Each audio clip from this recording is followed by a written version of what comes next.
Shabbat Shalom. Shabbat Shalom. How's everyone doing today? Great. Good, great. You got your food. Thank you everybody that brought all this yummy food today. You know, we were fed physically, and now we're also being fed spiritually. All right, I hope you bring your Bibles with you when you come to classroom. If you don't have it today, whip out your phones. You can get on the Bible that way. I do encourage you to bring a Bible, a notepad, something to write with, or if you take notes on your phone. All right. When you come to classroom, it would be great. So you can always go back and review your notes. All right. Maybe there's something that inspires you when you come to classroom and you learn something. All right. Our study today is entitled Covenants and COHANIM. COHANIM is like the priests. All right. So covenants and COHANIM. Mostly what we're talking about today are the covenants. All right. How many of you have heard that word covenant in your Bible reading? Anybody come across that word covenant? Yeah. Where's the first place you guys heard covenant while you were reading the Bible? Noah. Old Testament, Noah. It's probably one of the first places you actually see the word covenant in the scriptures. Can you think of any other places you see the word covenant in the Bible? Abraham. Abraham? Yeah. Anywhere else? All right. Moses? Absolutely. All right. We're going to be looking through it. All right. Maybe we're not that familiar with covenants. All right. And that's why we're studying it today in classroom. First off, what is a covenant? Okay, here's some definition, an explanation. Covenant, a relationship between two partners who make binding promises to each other and work together to reach a common goal. Okay? Kind of like in marriage, you have two partners that come together, they make binding promises to each other, and they work together to reach a common goal. It's often accompanied by oaths, signs, and ceremonies. All right? Covenants define obligations and commitments. However, they're different from a contract because they are relational and personal. Okay?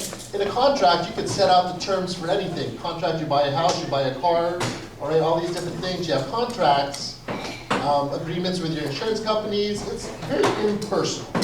All right? But with a covenant, two people that come together and make these oaths, promises, okay, commitments, binding promises. And in the Bible, we see that there are different types of covenants. You have personal covenants between two individuals. One example would be found in 1 Samuel 23 when we read the story of David and Jonathan.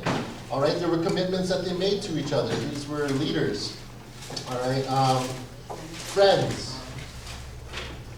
We also see personal covenants made between husbands and wives, even still today. When you see them standing on their wedding day, they make promises, they make vows to each other, right? And they state their commitments, all right? Other types of covenants we see in the Bible, political. This would be between kings or nations. You can read about that, an example in 1 Kings 5, King Solomon and King Hiram. Then there are legal covenants as well, and these are made with a nation, such as the laws about freeing Hebrew slaves after 7 years. Okay? Legal covenants. You can have these slaves, but after 7 years you set them free. All right? Entering into covenants was a major part of what it meant to live in the ancient Near East. So God partnered with humans through a structure that they already understood. Why would God use covenant, him with his people? Why would he use this with these people? Remember, he enters in the story at different points when we read through the scriptures.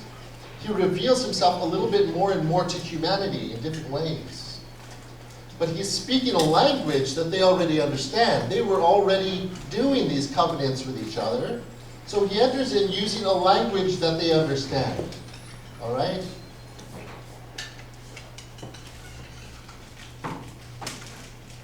The Hebrew word for covenant, berit. Everybody, berit. Brit, berit. All right? Berit in Hebrew comes from the root word bara. Bara means to cut or divide. So you get this thing of like, let's cut a deal. Let's cut a covenant. All right? Bara. All right? So berit comes from that word bara. The Greek word diatiki, it doesn't quite capture the Hebrew concept and the Hebrew culture of the word berit. You know, like in Tagalog, you have certain words. When you translate it to any other language, it just doesn't have the same essence. It doesn't capture everything. Other words like that, when we read in Scripture, shalom in Hebrew, there's no real one word that could really tell you what shalom means. It's loosely translated as peace.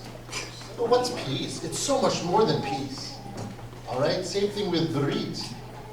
In Hebrew, diatiki just doesn't capture it. Okay? Part of that culture, when the ceremonies, they would cut animals and divide them. All right? They would cut and there would be blood. Okay? So that's how serious it is, and it speaks a language in the Hebrew culture that helps us understand the severity, the sincerity of these covenants. Okay?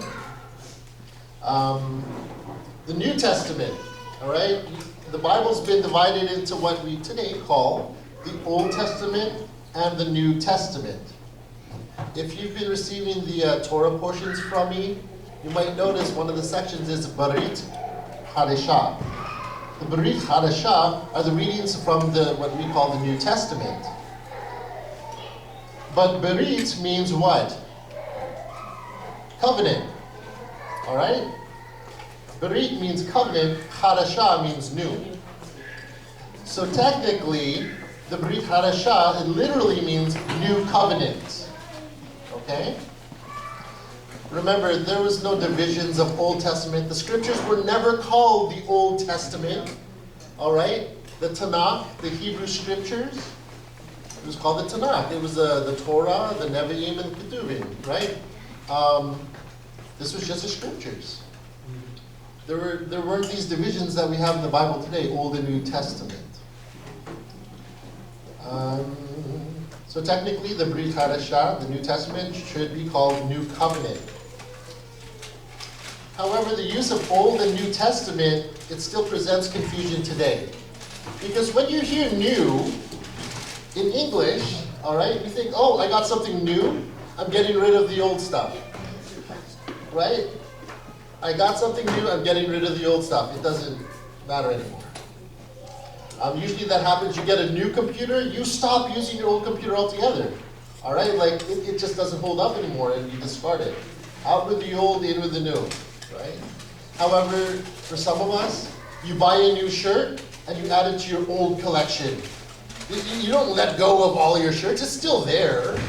You think, I might need to wear it sometime, you know? So you don't always think of new and old as though old is gone forever. Okay? Question for you. Do the newer covenants replace older covenants and making those older covenants obsolete? No. No? How do you reckon? You just know that's the answer, right? All right, okay, well, we're going to explore it today. There are some older covenants that are, however, transformed in a sense. Okay? Let's look at this. So we're looking for the patterns throughout Scripture. So you have the Genesis pattern. This is the original pattern. Okay? And then there's new laws that are added through time. But the original pattern is still there, right? You add a new law around it as needed. The further you go, you might realize, wait, there's a few more things we should be making laws about. So you add on more laws, but it doesn't get rid of what has already been established. all right? It doesn't change what's already there. It might help define things a little bit better, make things a little clearer, help you reach your goals a little bit better. When a husband and wife get together, they stand there. A man and woman get together on their wedding day. They make their vows. It seems very surfacey. Most people have the same vows, all right? There's no real little details to it, right? I promise to love you forever, and I'm going to work at this with you forever. But what does that look like? 5 years into the marriage, you might realize, what are the needs in our relationship? How can I be more committed? What are the things I need to do to help work on this so that we can meet our goals as a couple, as we raise our family? So you start to add a few more details into your family life. Agreements. This is what we're doing. This is how we're leading our family, right? The kids start growing up and you realize, wait, we need to have a little bit more to help rule our family in a way so that it will go in the direction we want our family to go. So you add on a few more things like curfews and limitations on cell phones and dating and all that stuff. Yeah, when you get to that stage, right? When the kids are old enough to start driving, there are a few more rules that are established in the house about when you can take the car, right? Responsibilities. So it helps define responsibilities, obligations, and takes into consideration all the parties, right? So you just keep building on and building on and building on, okay? Are we clear so far? Nothing's been done away with, but some new things are added, and there is reason for that.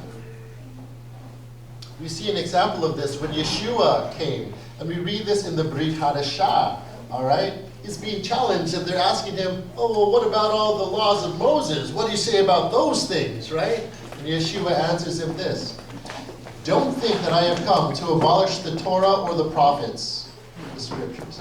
I have come not to abolish, but to complete or fulfill. Okay? Yes, indeed, I tell you that until heaven and earth pass away, not so much as a yud or a stroke will pass from the Torah. Not until everything that must happen has happened. So whoever disobeys the least of these mitzvot, these commandments, and teaches others to do so will be called least in the kingdom of heaven. All right? One of the arguments today in the Christian church, oh, well, Yeshua already fulfilled the Torah. He already fulfilled the law and the prophets. So I don't have to do anything because he took care of it. Out with the old, in with the new. I'm under Jesus and I don't have to read the Old Testament. It has nothing to do with me. They call themselves New Testament Christians. That's true. What's a New Testament Christian?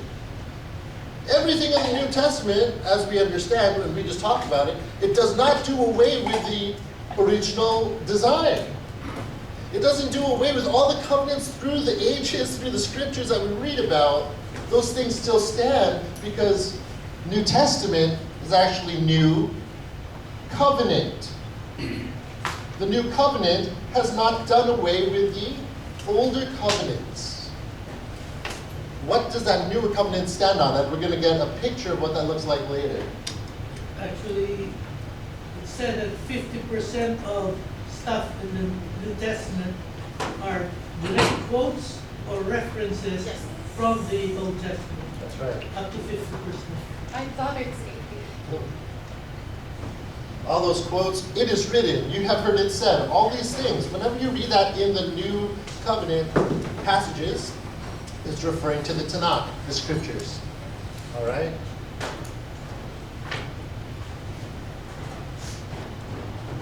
Oh, that word fulfill or complete, the Greek word user is kleru. Kleru means to fill up, to give it power. So like your cell phone has a battery, right? Every now and then that battery needs to be charged up. As that battery diminishes, the capacity is still there, but you're not making full use of that battery life. All right? So you need to fill it up, and then you're ready to go. Your car needs gas to run. All right? As your gas tank starts going down, you notice things are kind of slowing down, and it doesn't have the same oomph when you press that pedal, when you put your foot on the gas. All right? So Pleru would be like you fill up your tank So it gives you what you need to go the distance, to go further. It gives power to the vehicle. It helps push forward. Fulfill, I have not come to abolish, but I have come to give power and fullness and completion so that you could understand what the Torah is. That's what he's doing. He's giving more power. All right? Fulfill that capacity for the Torah to be relevant in your life. Cool? All right. Now, as far as covenants go, we're talking about Genesis. We go back to the garden. Genesis. Genesis chapters 1 to 3. And it starts here. Where it says, let us make humankind in our image. This is God talking. Okay? Let us make humankind in our image, in the likeness of ourselves, and let them rule. So God created humankind in his own image. In the image of God, he created him. Male and female, he created them. God blessed them and said to them, be fruitful, multiply, fill the earth, and subdue it. In those first 3 chapters, we also hear something about a seed. The seed. And we see it repeated. There are plants that he made, and there are seed-bearing plants. All right? And the trees produce fruit, seed-bearing fruit, so that it could replicate. What's this idea of seed? And then later we read in chapter 3, verse 15, where God says to the woman, after they had already eaten the forbidden fruit, all right? And he talks about a seed, her seed, all right, will crush the head of the serpent. And seed in a person? What's that about? It's the same word that's used. It's a pattern that we need to look at. And it's something that was established in the very beginning of the scriptures. There's a reason God put it there in the first place.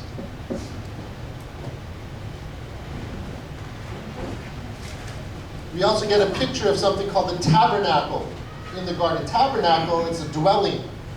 All right? There's one song that I love in the garden. And he walks with me, and he talks with me, and he tells me I am his own. And the joy we share as we tarry there, none other has ever known. Walking in the garden with God. God's presence was there amongst Adam and Eve in the beginning. First man and woman in the garden, and he would walk with them. God dwelt with them there. God first dwelt, tabernacled with Adam and Hawa in the Garden of Eden. You read that in Genesis 3:8. The canopy under which the relationship grew provided an intimate place for them and was a precursor to future dwelling places in which God and humanity could have fellowship. You hear about the tabernacle in the wilderness, yes? And God's presence was there so he could be with his people. He would meet them there in that tabernacle. Adam was placed in the garden by God to cultivate it. That word cultivate, shomer. Shomer means to guard. So he was put into the garden to guard everything that was already beautiful and good in creation. And God said, you guard this.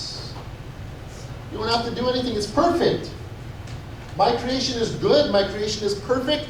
I'm placing you here in this perfection, and we're going to dwell together, and your job is to guard it.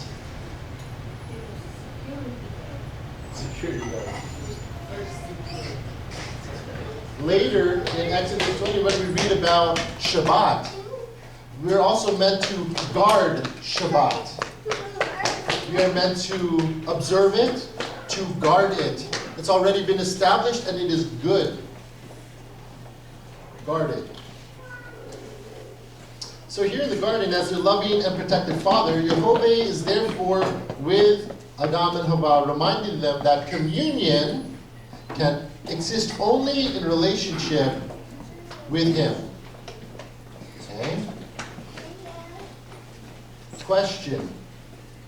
In the wilderness tabernacle, who were the people that were placed inside the tabernacle to serve? The priests, the COHANIM. All right? They were there to serve, to uphold the ways of God in that place. In a sense, we get a picture of Adam and Eve as being king priests, the first priests in that dwelling place with God. God partnered with them and made them, created them in His image. He partnered with them, and He said, "You guard all that I've made." So in essence, they are caring for the animals. They're helping God rule over all these things. God doesn't need them to do it, but He partnered with them to do it. And He said, "You are going to be manager over all these things. And you're going to reveal to all these things who I am. You're going to keep that in check." All right? But of course, they failed. They went against God's way of doing things.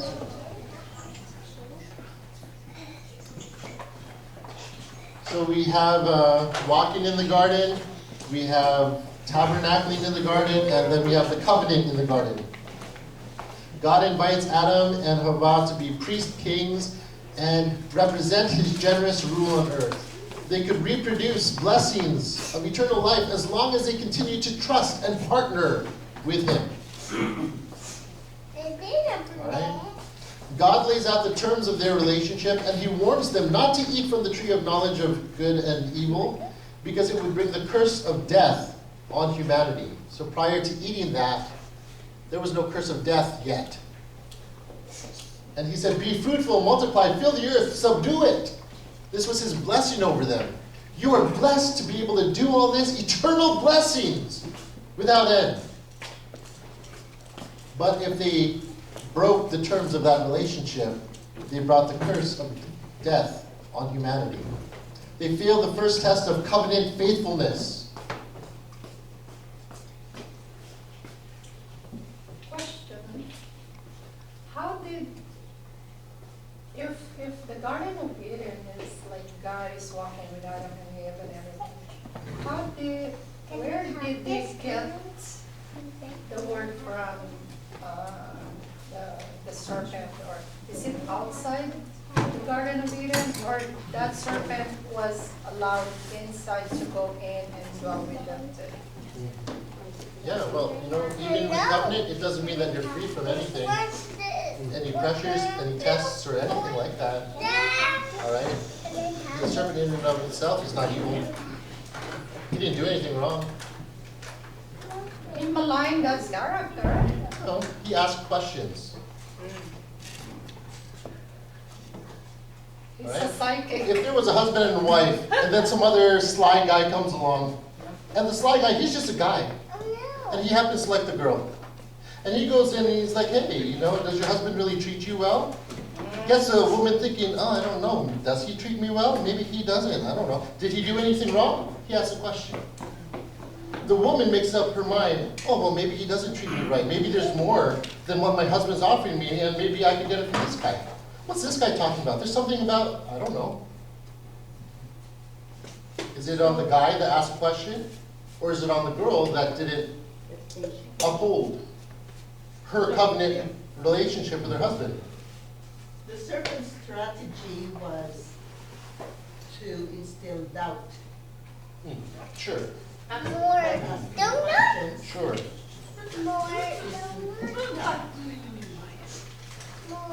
He does the same thing today. He still does the same thing, yep. Yeah. I think a clearer word would be misdirection. Misdirection, Shifts focus. sure. We always make the serpent to be out the bad guy. Right? The serpent didn't put the fruit in her mouth and say, "Chew it." No. Did he know Eve's?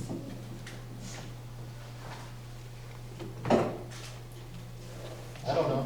Did he I was there, I don't know. We can speculate things. However, the husband is supposed to lead the wife as It well. said that the devil cannot really read our minds, but he could see by our actions. The fact that Eve went close to the tree. Yeah. That was the entering point of. And the question is, where was Adam at that point in time? Right. He was gardening.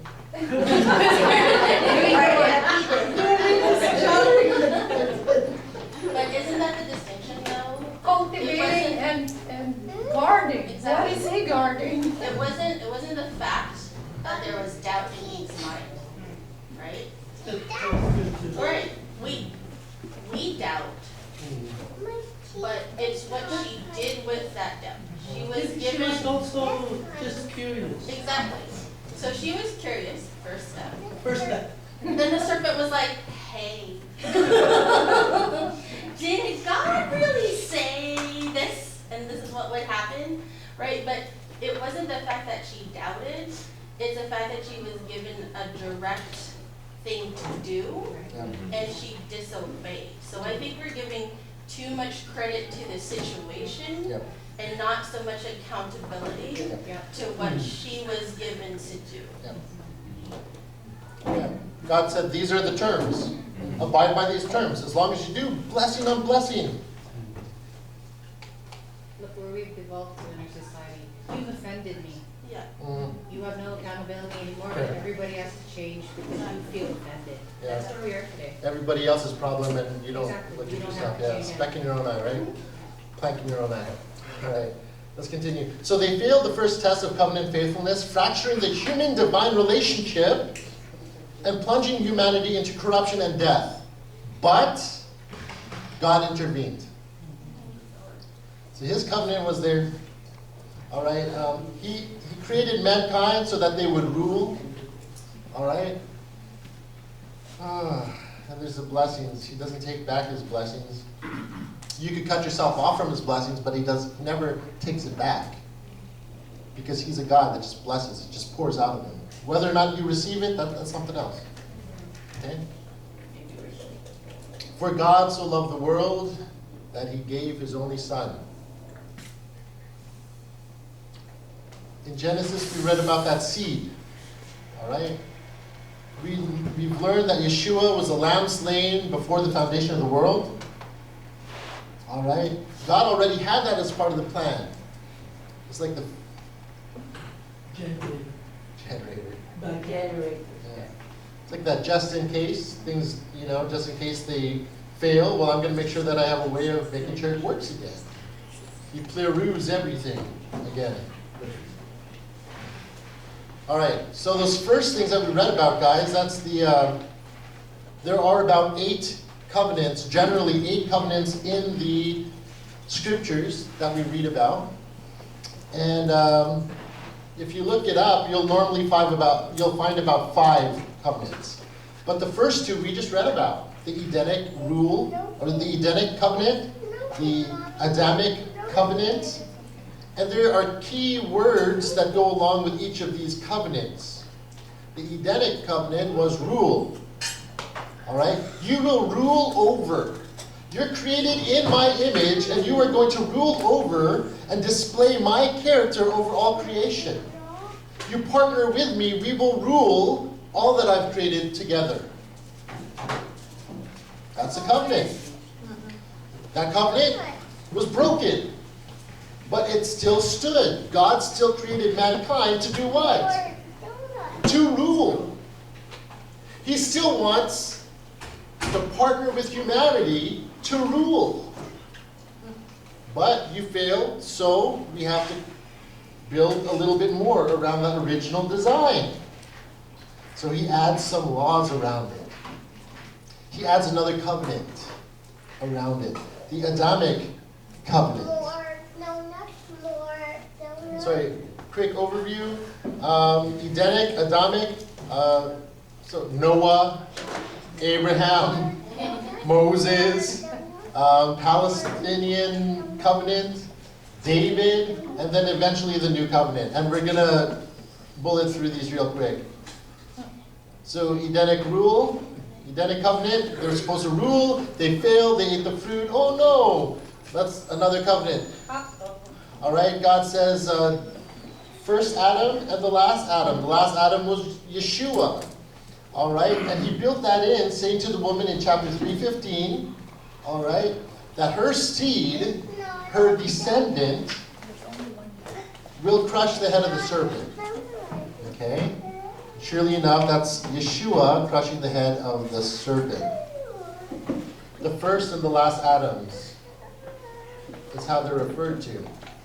Brings us to that third covenant, Noah. You guys remember that story?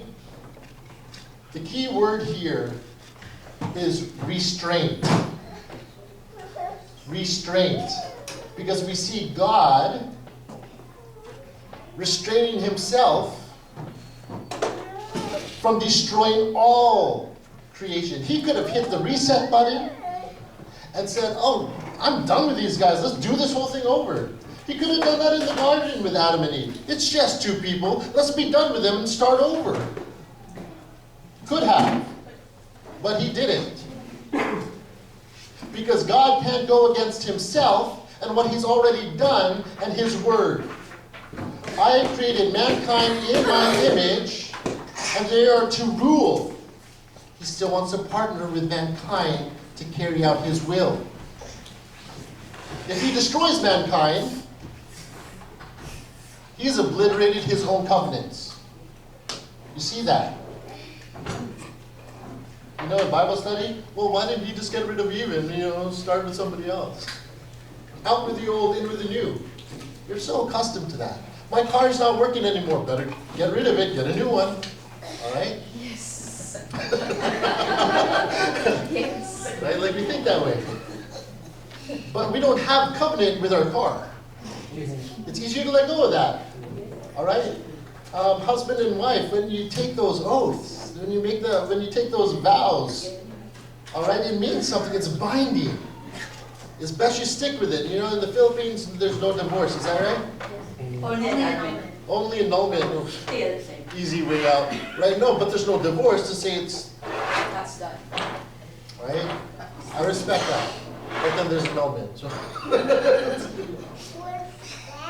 With Noah, restraint.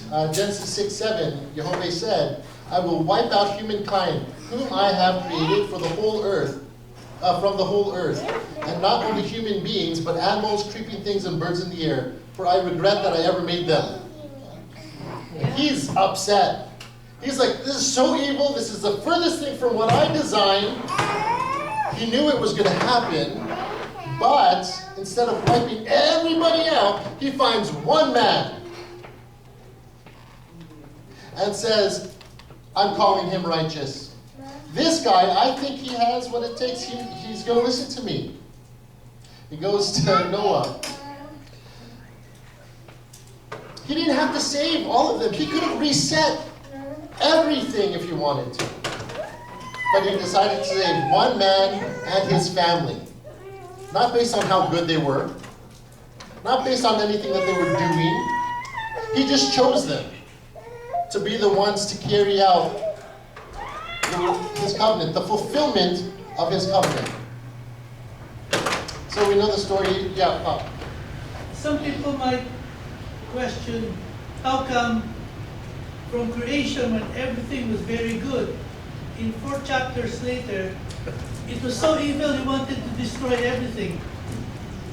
There were about 16 or 1700 years, or 10 generations between Adam and Noah. Just one. Yeah. That's good. Yeah, there were a lot more people too, right? It just happened in a few chapters. All right. After God delivered them from the waters, and they opened up, and Noah created an altar to God and lifted up aroma, burnt offerings to God. And Genesis 8:21, Jehovah smelled the sweet aroma, and Jehovah said in his heart, I will never again curse the ground because of humankind, since the imaginings of a person's heart are evil from his youth, nor will I ever again destroy all living things as I have done. So we see his restraint in holding one family and saving that remnant. A remnant of humanity. A remnant of all the creatures that are to continue producing. Okay? And then we see him practice more restraint. You know what? I will never again destroy the whole earth the way that I just did. God practices restraint. He's still in control. Then a few chapters later, we read about Abraham. Abraham. He brings Abraham out. A voice calls him, come out of your tent. Look up into the night sky. You see all those stars up there? You will have a family. You will be the father of a multitude of nations. Look at the stars. All right, Father Abraham had many sons. Had Father Abraham. I am one of them, and so are you. So let's all praise the Lord. Are you a child of Abraham? Yeah, sure. Why do we sing the song? I am one of them, so are you. If you're a believer, then you've entered in as part of Abraham's family. You know that? All right, let's continue. The word here is restore. The key word here is restore. Genesis 12, 1 to 3. Now Jehovah said to Abraham, to Abram, get yourself out of your country, away from your kinsmen, and away from your father's house, and go to the land that I will show you. I will make you a great nation. I will bless you, and I will make your name great, and you are to be a blessing. I will bless those who bless you, but I will curse anyone who curses you, and by you all the families of the earth will be blessed. By you all the families of the earth will be blessed. That sounds pretty good. Blessings for me. If anyone blesses me, they're blessed. If anyone curses me, well, they're cursed. Sounds pretty good. Sounds like a good deal. I get land. Awesome. A great nation? Sounds amazing. All right? And blessings. This was the Abrahamic covenant. Land, seed, and blessings. Yeah. I just started reading Genesis again, and I'm now on the story of Abraham. And what I found out was that when he was called out of Ur, he went to Canaan, which was supposed to be the promised land for them, right? Well, before he got to Canaan. Yeah, no. Apparently, okay, short chapter, he got to Canaan, and then from there, he had to go on this long journey, Yep. and that promise was made to him, when promise was given to him, he was 75. Yep. And it was not until he was 100 that Isaac was born. Yep. So that's a long time waiting. Yep. Long time waiting. But the fact that they were already in Canaan, now I'm lost. Well, it wasn't the time, right? Right. The land was there, but it wasn't The given land to them was yet. there. So Yeah. did God just show him this is the land you're having? God just told him that he You're will not have the having it land. now. No, You have to go through this. not until he claims the land the way that they do. Well, they were nomads. They were Yep. journeying, moving around. Gypsies. So he went to Canaan first, and he must have moved out of there at some point. It wasn't his to take yet. Yeah. All right. God. Here's the thing. The covenant states, "I'm giving you land. I'm giving you seed. I'm giving you blessing." This is an unconditional covenant. Abraham didn't have to do anything. God said, "I'm choosing you and I'm giving you all of this." It was a one-way covenant. All right? And God said, "This is my covenant I'm making with you. I'm going to bless you. You will have a son. You will have a family through you. And you will have this land that I'm giving you and your people as your forever land." That was a covenant. Okay? And yet they wanted to hurry it up. Yep, they want to hurry it out. We've done the studies of Abraham's story. But the seed part, I think that's where he hurried it up. I'm supposed to be a father of a great nation and I have no child.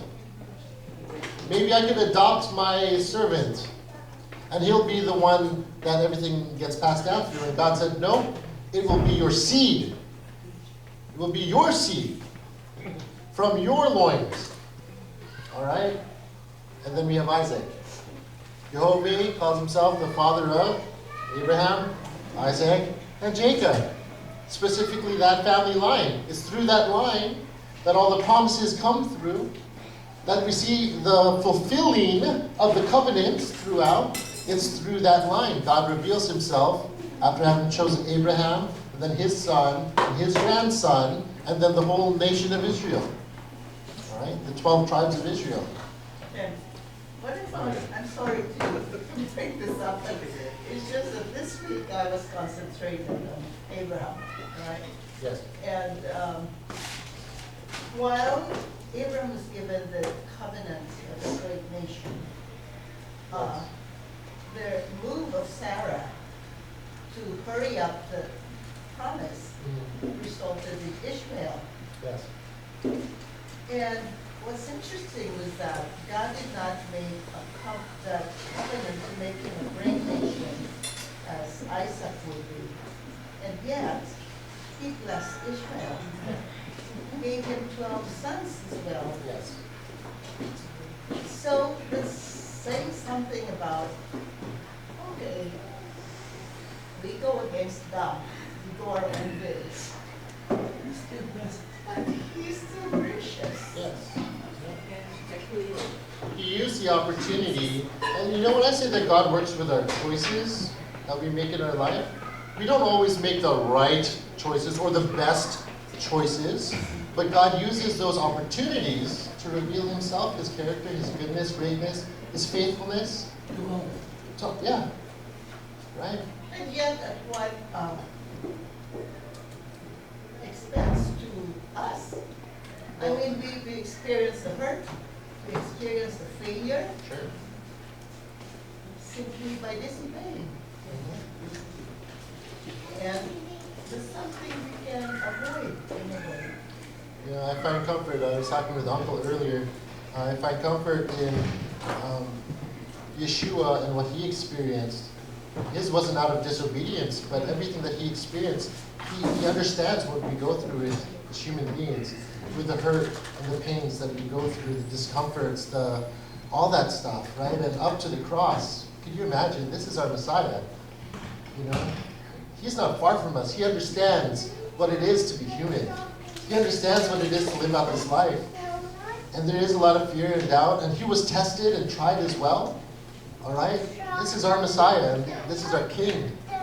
He's not far from us. He understands. I find great comfort in that. It reminds me God is not far. All right?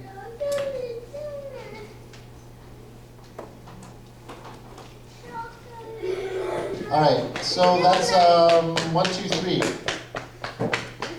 All right, Edenic, Adamic, Noahic, Abrahamic, rule, redemption, restraint, and restore. This is God's goals and what he's setting with each of these covenants. Let's move on to the Mosaic. Moshe.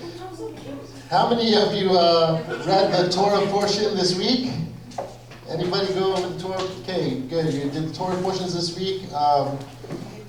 Just the basic, not the extended. Just the basic, yeah. So we meet Jethro again. All right, Moses' father-in-law, and Moses, you know, he's leading the people in the wilderness. Everybody comes to him with their complaints. He has to figure out how to handle all these situations. Talk about it's like a one-man HR department, and he had to deal with all the nation. His father-in-law comes back on the scene. He hears everything that Moses has gone through, and he provides some advice, all right, on how he could help structure the way he's doing things, delegate, appoint some people, delegate, spread out the responsibility, all right, filter it through them, and they could come to you with what's really needed and important. So there's all this structure. Remember, Jethro was a priest. He was a priest, but not a priest like we understand the priests in the part of the Israelite nation, that has not yet been established, right? The Levites, the priests from the Levites, all right, that hasn't yet been established at this point. But Jethro is a priest from where? Right? Yeah, he was from Midian, all right? He was a priest. Who was his God?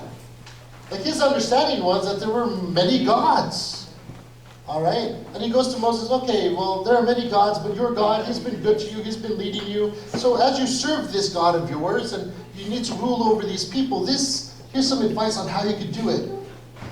And Moses took the advice, and then Jethro left with Moses' sons. That's all that we really see of Jethro. And he planted all this stuff. This COHANIM, the structure of how they were doing things, this held them until God gave bigger instructions of how he wanted his priesthood to look like, how he wanted everything to run. But Moses needed to get this revelation from God without being clouded by all the pressures that were being put on him by the Israelite nation. So God revealed to him after Jethro came, he said, now you have time to breathe. Now you have time to come to me. Let the other people deal with let the other leaders deal with all the nation's problems. So that you could be here with me in the tent of meeting at the top of the mountain. All right, all that stuff. Moses disappeared for 40 days at Mount Sinai? Who was going to be leading the people for those 40 days while he was up there? It's supposed to be Aaron. That's a lot of responsibility, right? I could barely manage the family with 6 kids. So I share the responsibility with my wife and my older children. Guys, help. I need help. Now that they're helping, I'm able to sit down and have a devotional time with God. I'm like, yes, Lord. Thank you. And I teach them to love the Lord as well. Take some time with God. I encourage them. Do they do it yet? I pray that they'll continue to develop and get to that point where they want to. Right? Won't force it on them. But to get a revelation from God and not worry about the things of the world. We get that picture with Moses. He gets up to the top of the mountain. What happens when you get up there? Be still. Be still. Be with me. Get a revelation of who I am. Get a revelation, the message that I have for you. Be still. I love that we have Shabbat, because it carves out a time in the week. It carves out time and space so that we could be still and be with God.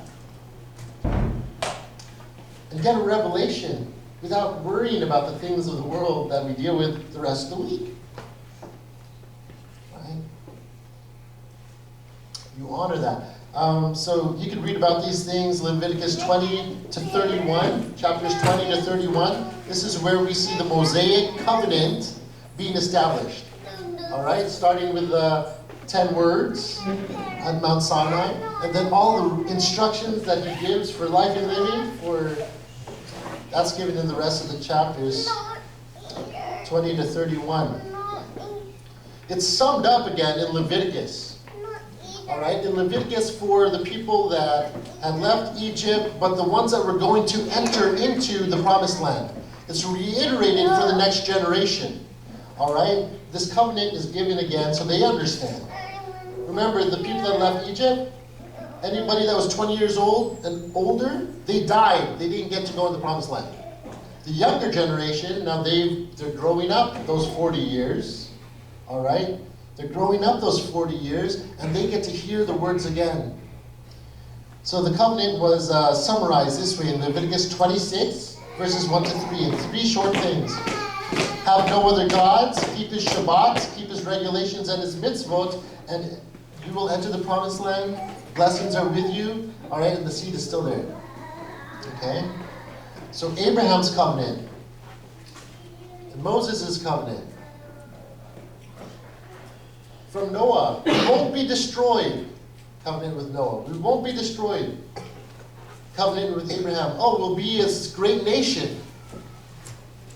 Covenant with Moses. We get to experience going into the promised land. We're already this big nation. You know, what else is happening? And they're waiting for all the blessings. But with the Mosaic covenant, unlike the first covenant, this is conditional. Conditional. Did Noah have to do anything when God said, I will not destroy all creation? No, that's unconditional. That's God's one-way covenant. All right?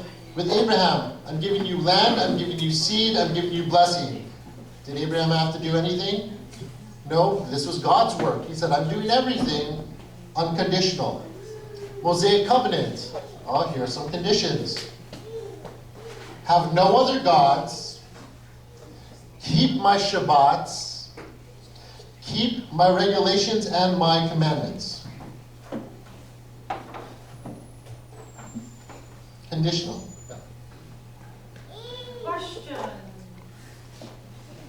What was that one thing that Moses did that God said you won't be able to reach, or I'm not gonna let you? Yeah, okay, so remember when they were in the, what was the thing that Moses did that disqualified him from being able to go in? There was, he didn't follow God's commandment, his instruction. There was one time when the people were thirsty in the desert, and God told Moses, take the staff that's in your hand and strike this rock, and water will flow out of it. That was the first time. With the new generation, several years later, just before going into the promised land, God instructed Moses to go to the rock. He will go before him, and you speak to the rock, and water will flow out. But Moses had it with the people. And he went up in front of the rock, and he said, see the power of the Lord. He held up the staff, and he struck the rock. So it's kind of like Water still flowed out. But he didn't do what God said. God said, speak to it.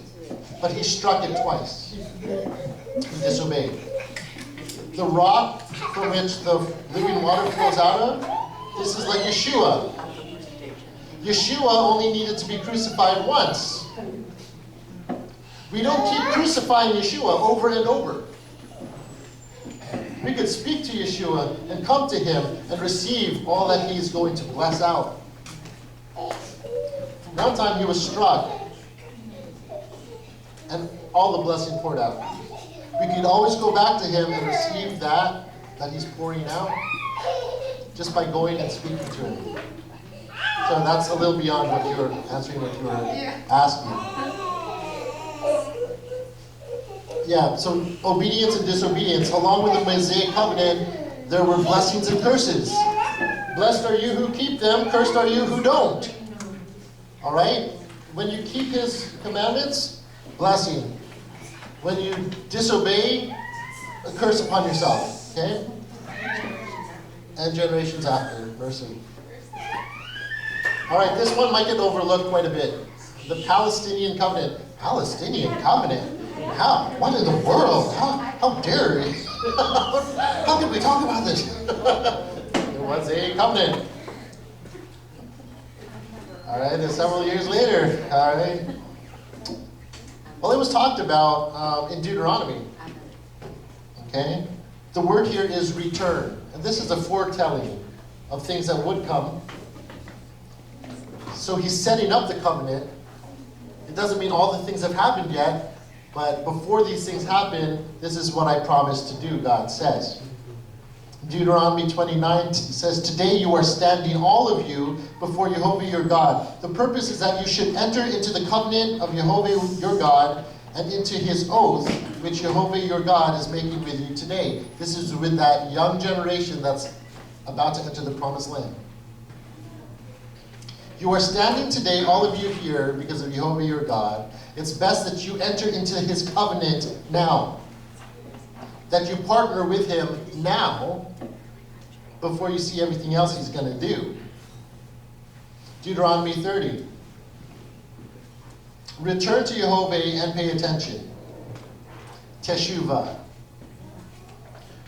Turn back to him. If your heart has gone away, if you're looking somewhere else, turn back to him. Give him your focus. Give him your attention. Pay attention. So you return to him, and as you turn to him, he says, look what I'm holding for you. I'm holding the land forever. I'm holding the seed that will come from your people. I'm holding the blessing that is on you and for all nations to come. I just want to point out part of the blessing is found in Deuteronomy 29. The clothes that they wore for 40 years and the sandals on their feet did not wear out Did not wear out. for 40 years. It's just a,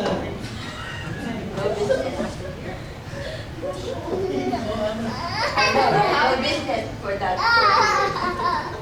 How? Blessings, man. Blessings. It's like, you ever see anybody make it through something that just seems impossible? And you're like, how did that happen? That's impossible. Blessings, man. When God blesses, it goes beyond anything we could imagine for ourselves. And he will surprise and shock you. It's not just that, oh, you get a little bit of what you want right now. That's not the blessing. It might be a part of it. But God's blessings are so much bigger than we could ever imagine. They go beyond ourselves. All right? The blessings he promised, it was not just for the Israelite people. It was for all nations, for all humanity.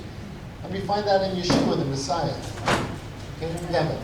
One thing I just realized, well, it's probably something we realized from before, but it's becoming evident as people are sharing now, is that whatever we choose, you listen to God or not, God's will be done. Like, no matter what happens. Like, with Abraham, right, you follow, you don't follow, his will be done. The only thing that we discount ourselves from is experiencing that blessing that he gives us. Right? Because God's will, like, no matter what, you choose to follow it, don't follow it, up to you, free will, up to you, right? But we're the ones who lose out. It's not for his benefit.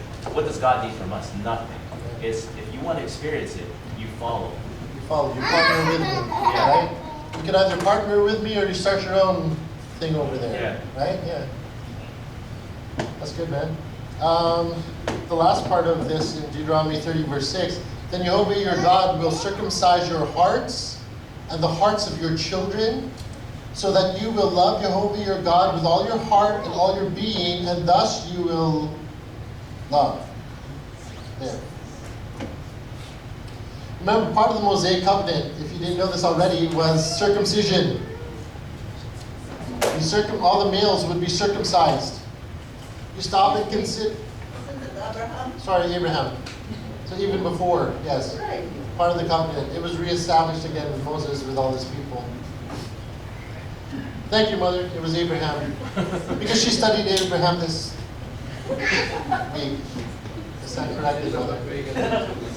So part of the covenant was, for Abraham, was circumcision, right? Cut off the foreskin of all the males in your people. This was a sign that you are part of Jehovah's people, all right? That you are a Hebrew. The cutting off. Okay?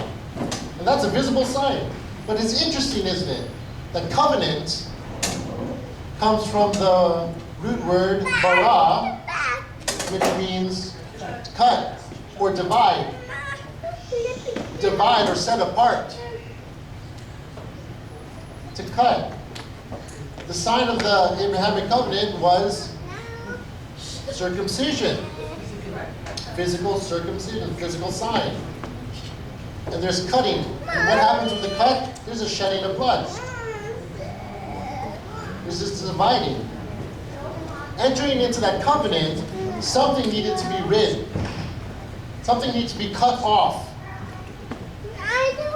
You separate something and expose something at the same time. It's interesting. I'll get a little graphic here.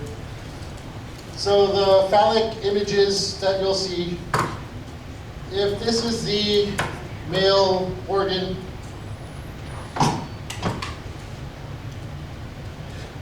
there's a sheath covering over the head of the male organ, right? Circumcision cuts off that sheath that's covering over, and you get rid of it, and then underneath the head of the phallus is exposed.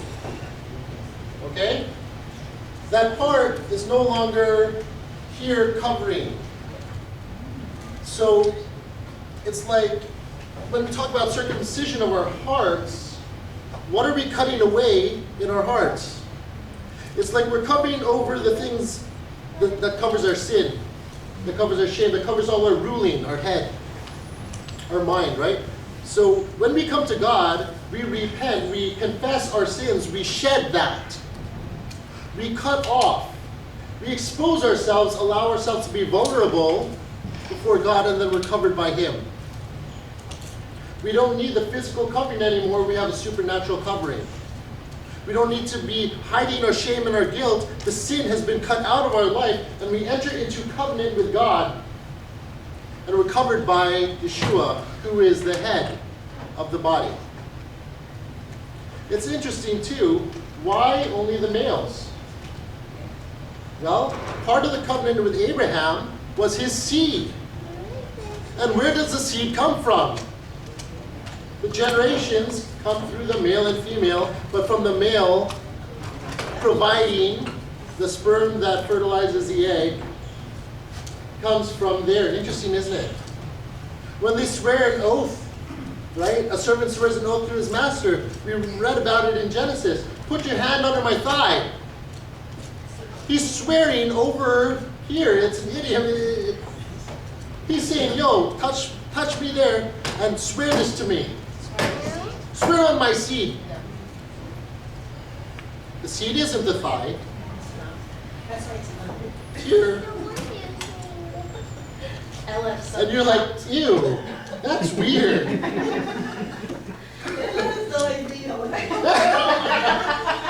studied this in a health class. You would have studied that if you were slightly younger, because we went over that with the connections kids. Through virtual classes. It was one of our R-rated chapters. So while that was a sign for the Abrahamic covenant, right, it doesn't mean that all Gentiles today need to be circumcised, but the principle is still there. The principle that is spoken of, it helps give us a visual understanding of what God's doing supernaturally and spiritually. When He says, I will circumcise their hearts, cut out that which doesn't belong, expose everything, and I'll cover over them. Alright? It's kind of cool, isn't it? Kind of. Females, you get to experience that circumcision too? In the spiritual sense? We're already shedding the thread. You're already shedding.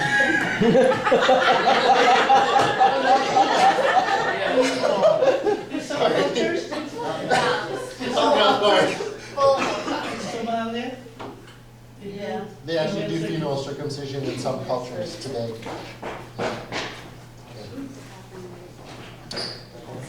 So return. This is still pointing actually to, it continues to point to a future thing, right?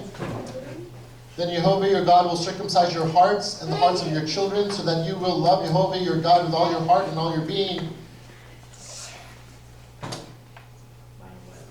We kind of skip over that Palestinian covenant. Okay? Now we come to the Davidic covenant. They were ruled by judges for so long, and they're like, no, give us a king, give us a king. So, you know, they had Saul first, but that was just a king of their own making. Really? And then finally here comes David. The key word in this Davidic covenant is reign. Not rain from the sky, reign like reign and rule. 2 Samuel 7, verse 12 to 16. When your days come to an end, and you sleep with your ancestors, I will establish one of your descendants to succeed you, one of your own flesh and blood, and I will set up his rulership. He will build a house for my name, and will establish his royal throne forever. Build a house for my name, and establish his royal throne forever. I will be a father for him, and he will be a son for me. If he does something wrong, I will punish him with a rod and blows, just as everyone gets punished. Nevertheless, my grace will not leave him, as I took it away from Saul, whom I removed from before you. Thus your house and your kingdom will be made secure forever before you. Your throne will be set up forever. David loved the Lord. This is the same boy David that was blessed by the prophet amongst all his brothers and he was anointed with oil. You'll be the next king. He's the same David that went out into the field and fought the champion Goliath. All right? And the people were delivered from that situation. God used this David. And now David was finally lifted up as king after Saul was removed from the throne. David loved the Lord so much, he said, I want to build you a house. I want to build you a permanent place instead of this wilderness tabernacle stuff, right? Like, I want to build you a temple. And God said, David, I know you love me, but you've done too much wrong in your life. It won't be you that builds it, but your son, Solomon. King Solomon rises up, and he's king, and he builds this temple for God with the specs given with David. Gold everywhere, rich, lush, beautiful. Almost a permanent looking temple for God. But was Solomon the one that was being spoken of here in this covenant? He was the beginning of it. He fulfilled that part that said, he will build a house for my name. Yes, that happened. But Solomon, he messed up. He started bowing down to the gods of his many wives. Right? The first thing is, have no other gods. Have one wife. Sorry. I'm gonna come to myself. More importantly, have no other gods. Yes. Right? This is the key.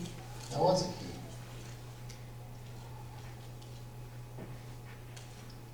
And will establish his royal throne forever. Who's got a royal throne? Yeshua. That's established forever. Yeshua, our King, our Messiah King. His throne forever. Through the line of David. He was a descendant of David. So just like Abraham was thinking, oh, I need a son, I need a son. He gets Ishmael, and it's like, that's not the one that I'm passing the promise through. It's through the one that came later. It was Isaac. All right? Same thing here. The people wanted a king. Oh, it's not through Saul. It's going to be through David. All right? And then even with David, it's not going to be through Solomon, but one of your descendants is through Yeshua. See the God patterns? Is there blessing for the firstborn? Sure, there's still going to be blessing, but his promise is one we have to wait for.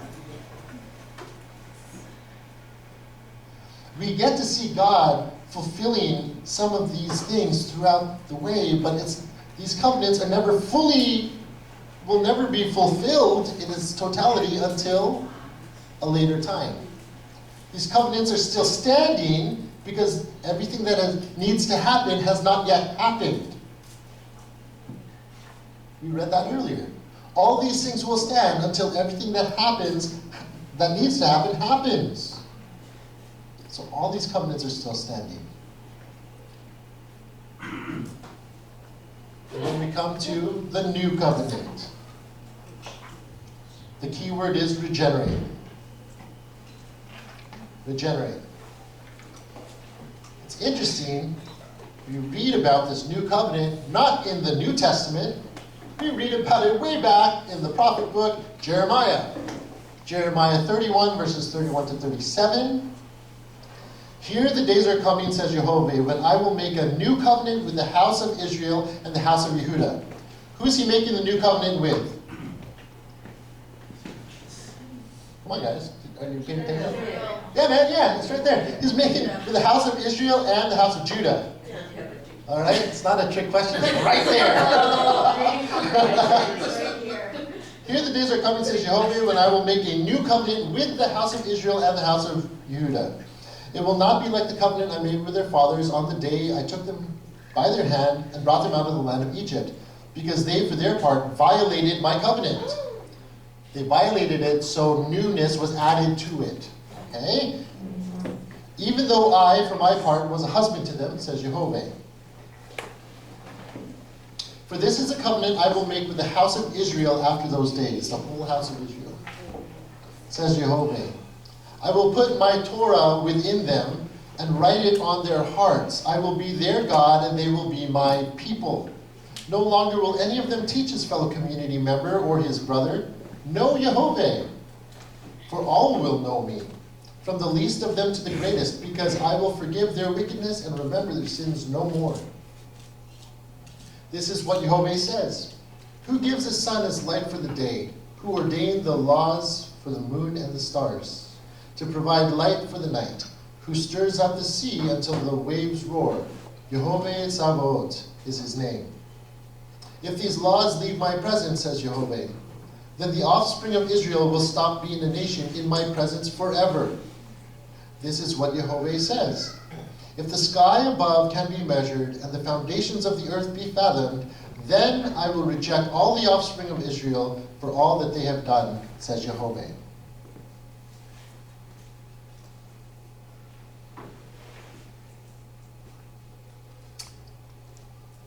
He's saying, my covenant still stands. What I have established, no man can take away. Damn it. You know what's interesting is that first line, if the sky above can be measured. With all the technology and all the knowledge that we have now, they still can't measure the scope of like the universe. It still can't be measured to this day. They still can't measure it, and what they're saying in modern science is, oh, well, the universe is ever expanding, Yeah. so we could never measure it. Yeah. They try to tell us exactly how far all the planets are. And the moon, oh, there's a whole other study, guys. We're going to get there, I tell you. You won't like it, because it'll be weird. Yeah, man. And yet the whole universe, he measures it in the palm In the of palm of his head. It's a big head.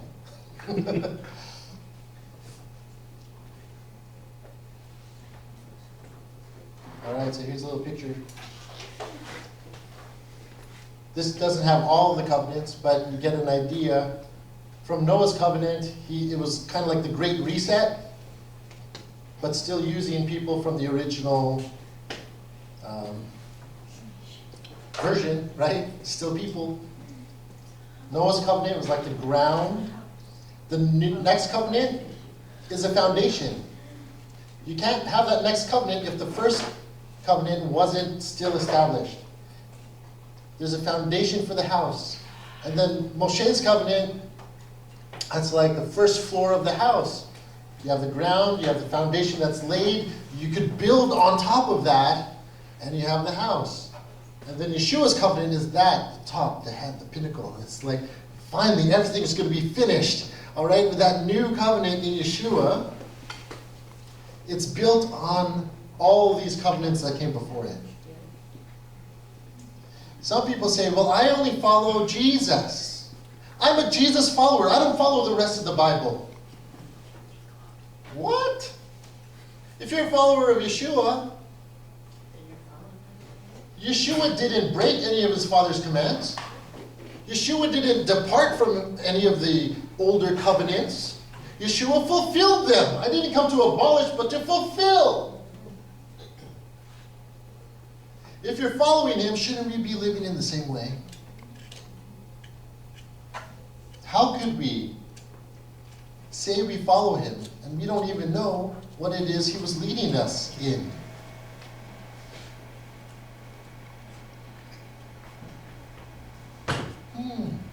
Things that make you go,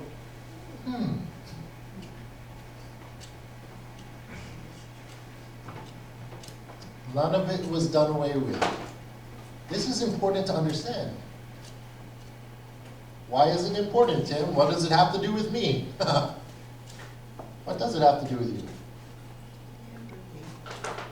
What is your faith built on? What is your hope built on? If you know that song, my hope is built on nothing less than Yeshua's blood and righteousness. That's a covenant song, man. That's a covenant song.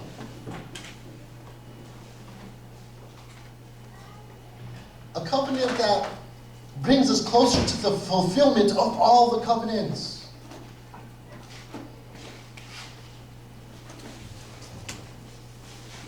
Get this, guys. Some people think when Yeshua died on the cross, it did away with everything that came before. And he's establishing a new house, one of his own, but he never acted on his own, out of his own will. He always said he was doing the will of his Father. He came to reveal his Father. He was here to carry out and be about his Father's business. His Father's business were these covenants. God said, this is what I'm doing for humanity. I created them so that they could rule with me. What are you looking forward to when Yeshua comes again? We get to rule with him. The new heaven and the new earth. We get to rule with him. We're partnered with him. It doesn't make us equal to or better than him, but he invites us to partner with him. Not because of who you are or what you've done. All these people he chose, Moses, Abraham, Noah, David, what did they do? Nothing. God just chose them. And he said, come, partner with me. And all they had to do was step into that. When you follow Yeshua, when you made the decision to be baptized, maybe we didn't understand all this stuff. Maybe we didn't understand the circumcision. Maybe we didn't understand what was actually being required of us when we accepted Jesus as Lord and Savior. It was just like, oh, you remember Abraham? Oh, this is what I'm going to give you. He's like, oh, sounds good. But he had to walk into it. He had to step into it. Nowadays, when we say we follow Yeshua, we think, oh, well, he's done everything. I don't have to do anything. No, you're wrong. He took care of the legal issues. He took care of saving you from death, but there's, on your part, you still need to walk with him. It's not enough to say, I believe in him, I receive forgiveness, I receive his grace, I receive his blessings, I receive the promise for forever life with him. Great. But you're not living it out and walking it out today. Part of the covenant, guys, is that you cut off the old self, the things that used to rule you and your mind, and you allow him to be head of your life and you walk with him. That's it. And all these covenants have not yet been fulfilled. They're still standing. Guess when we get to see the fulfillment of these covenants?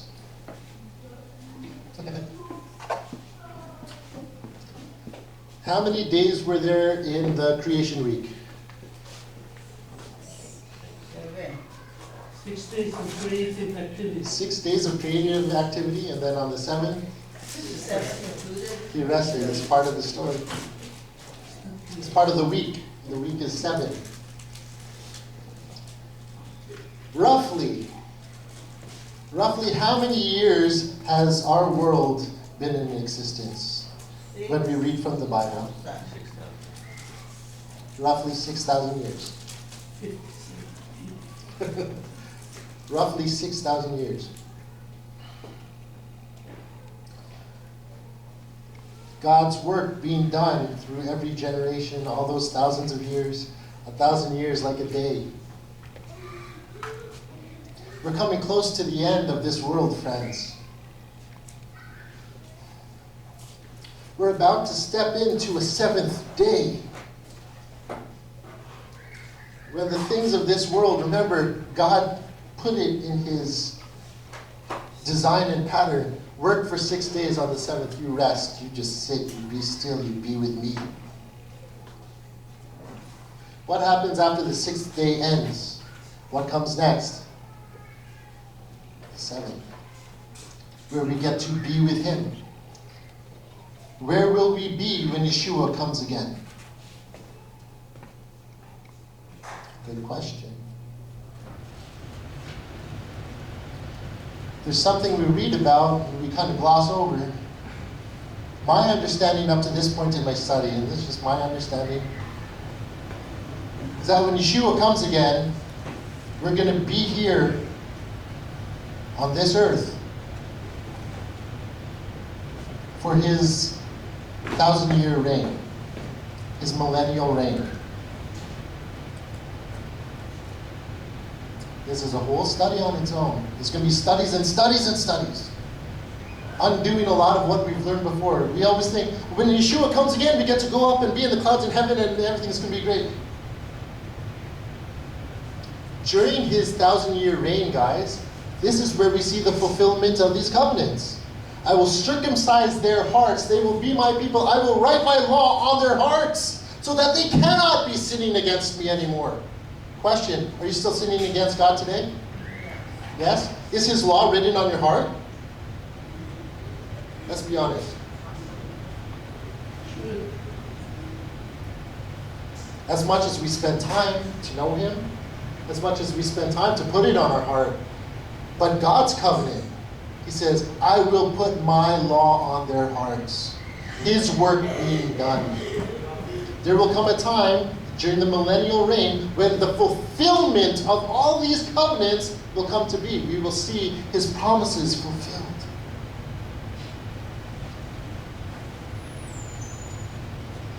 Because honestly, guys, to be the sort of believer that says, oh, Yeshua, he finished all the work at the cross, all of God's promises are already fulfilled?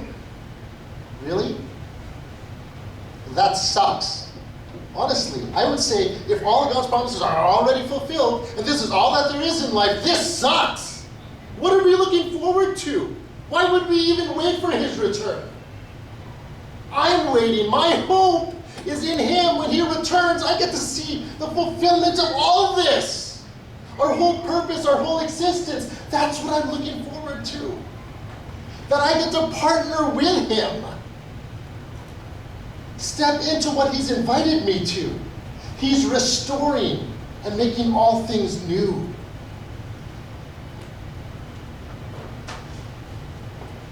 Come on.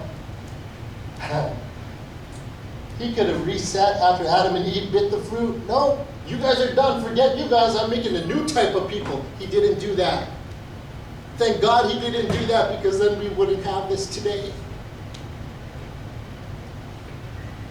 Everything's wicked, but there's Noah. Noah, come on, man. Listen to me. If it wasn't for Noah's obedience, building that ark, if he didn't follow what God said, none of us would be here today. Abraham, leaving his land, leaving his town, getting out of his father's house.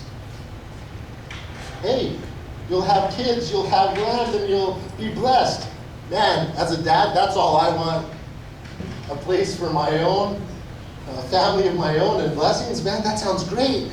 But God said, it's not just for you. All the nations of the world will be blessed because of you. Wow. God just kept making more and more promises. He said, my promises still stand. And until we get back to that original design, man, I'm going to do what I'm going to do. And we're almost there, guys. How are you going to spend these last few years? We're almost there. We might be the generation, guys, that actually get to see Yeshua come back. We're still alive. We still have breath today. We might be that last generation that gets to see the great return.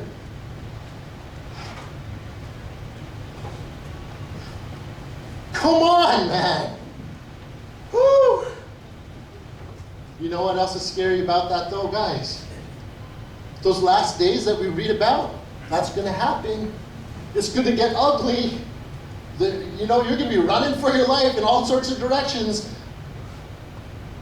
Things are going to get ugly. But we have a God we could trust. Do you want to be part of that last generation? Or do you hope God takes your life first so you don't have to experience that? That would be nice. That might be nice, right? Guys, we are part of a generation. We're so close. We are so close. That's why it's important, our faith in God right now. What we're doing with our life, how we spend our time, what are we investing in? What do we call important in our life? Is it really important? We are so close to eternity.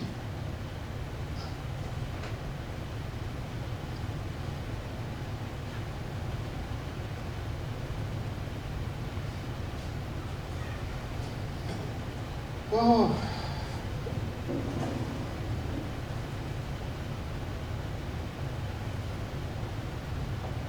You know, it's funny, I say a statement like, we are so close, we're right there. And then 10, 15 minutes from now, we're like, what are we going to eat later? What's our next party? When's the next gathering? What are we going to do? Right?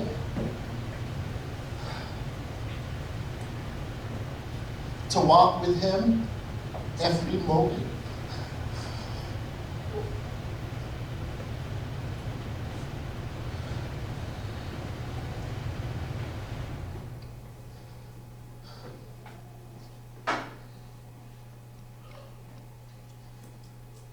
We're tested in so many different ways. We're tested with distractions. We're tested with our physical health. We're tested with all the things that we fear. Everybody's being tested. To walk with him every moment, guys, come on. This is so important.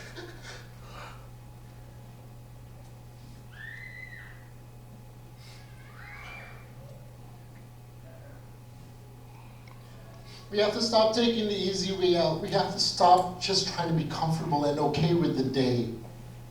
It's not about this day. It's about everything that he's promising. Are you living just for now? Or are you using your now, investing in what is to come?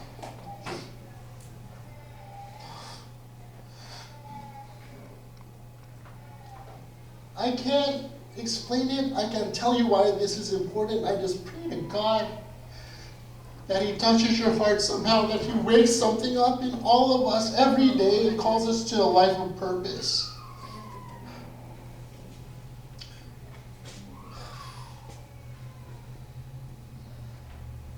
I know I'm never alone. I tell my kids all the time, you're not alone. You know, God's walking with you. His angels are with you. I want people to walk with me too. Because as much as I know that, man, it gets lonely. It really gets lonely. But it's encouraging when you're part of a community and you see people following God and laying things down and trusting God and more every day. That's all I want. I want to see more people trusting God and they see his blessings. Now, they're not waiting only for what is to come, but they get to experience his blessings now. They get to taste and see how good he is. And that they're ready to lay down their life and humble themselves before their Maker. And recognize, I am nothing without you. My life is for you. Make me a holy child of the light so I can serve your kingdom purposes. Let me love you with my whole being, with my whole heart. His promises aren't just so, hey, you can do whatever you want in this world, but as long as you believe in Jesus and you go get to be with me forever, yay, yay. What is that? It's the lie. It's the lie. It's the deception. The serpent is still up to his old tricks. I want you to start seeing yourself, if you're following Yeshua, I want you to start seeing yourself as a partner in the covenant with God. All right? His promises are for you as long as you step into that covenant with him. But when you step into that covenant, you can't be taking the old stuff with you. Cut it off.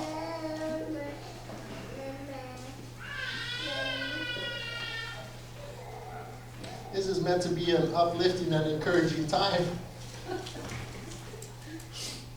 And while that is, you know, it's like the heart still gets burdened because you know that people are still struggling and they have lost hope, they have lost sight, or they may have never opened their eyes to God's reality. Just stay stubborn. Sobering.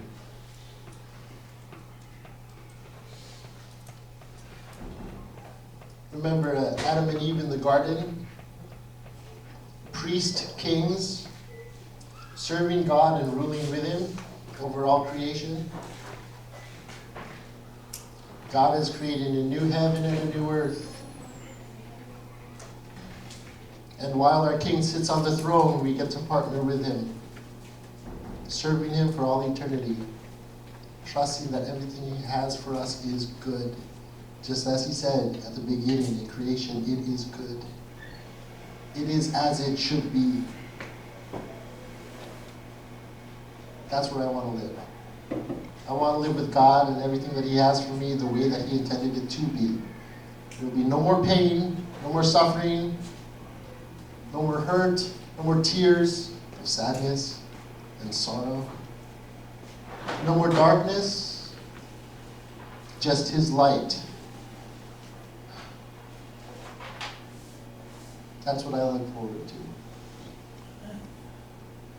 That's all I got today, guys. Amen.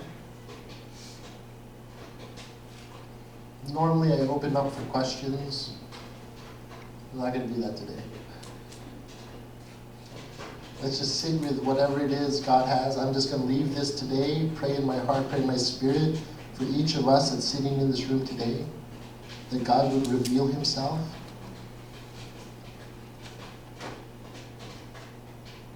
That God would restore us. That God would continue to call us to return to Him daily.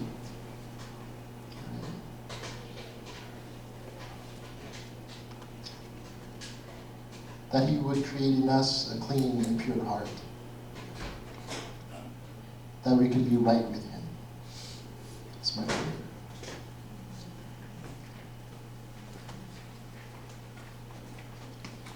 May the grace of our Lord Yeshua, the shalom of Yehovah our Father, be with us all.